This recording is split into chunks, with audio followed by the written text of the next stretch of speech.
things aren't going so well for Broward County Sheriff Scott Israel after several failures in his department were found to have allowed the recent horrors in Florida.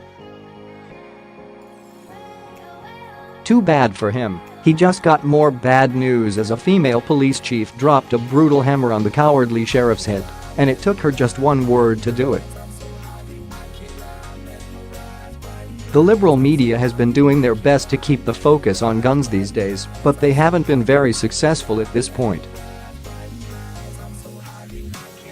In fact, the public is growing more concerned as facts continue to show that the 17 lives lost in the Parkland, Florida, mass shooting could have been prevented if law enforcement had just done their jobs. Instead, the same people who ultimately allowed such a tragedy to take place are now demanding that we give up guns under the promise that they will protect us and keep everyone safe. Perhaps most notable for this is Broward County Sheriff Scott Israel, who shocked the nation when he came out in favor of gun control just hours after the shooting. Too bad for him, things have been in a downward spiral ever since, as we're learning more and more.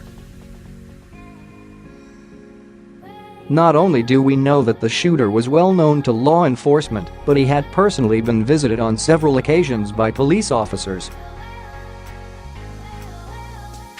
As if that wasn't bad enough, we've since learned that 4 separate Broward County deputies waited outside the school while gunshots were going off and people were being slaughtered inside.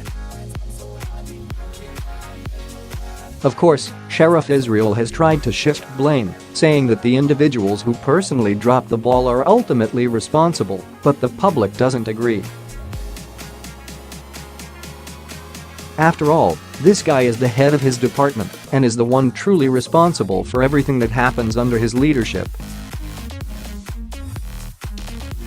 Unfortunately for Scott Israel, if he thinks that the public outrage is hard to handle, he's in for a rude awakening, considering who just decided to get involved. Come to find out, the coward sheriff just got some seriously bad news as a female police chief in Florida just dropped a brutal hammer on the man's head, and it only took her one word to get her point across. According to Edge Review, Michelle Cook, the police chief for the Atlantic Beach Police Department, recently targeted Israel's deputies in a scathing Facebook post.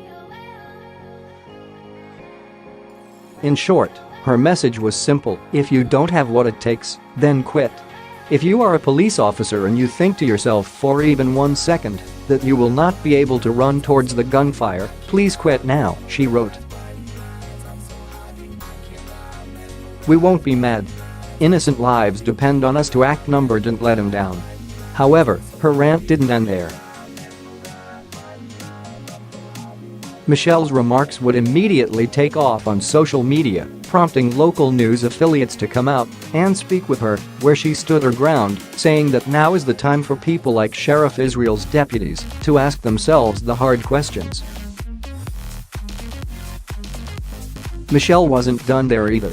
In fact, the police chief demonstrated that she wasn't out there to personally rip into anyone, but, instead, make sure that everyone was as safe as possible. If you're a first responder, she began in a series of tweets. Please continue to train and be proficient in the active shooter response. This includes tactical and incident management of a scene.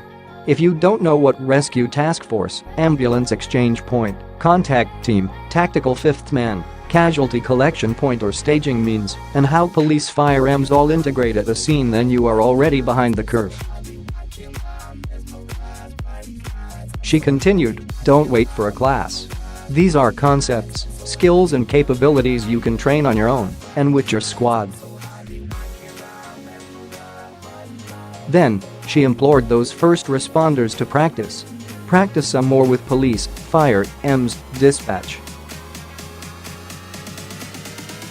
If you have rank, practice even more. Typically incidents fail at the management level, she pointed out. Ultimately, it is up to us to make sure that we are able to defend ourselves should the need arise. Although it's not the main purpose, this is one of the reasons we have the Second Amendment. However, we have to seriously ask ourselves, what's the point of having police officers that are too scared to do their duty? These same people, like Sheriff Scott Israel, who are demanding that we give up our guns and trust them to protect us, are the same ones standing outside while innocent people are being slaughtered. Police Chief Michelle Cook is right. Police officers know what they're signing up for when they apply to be cops. It's why people have so much respect for them. Enough with the excuses.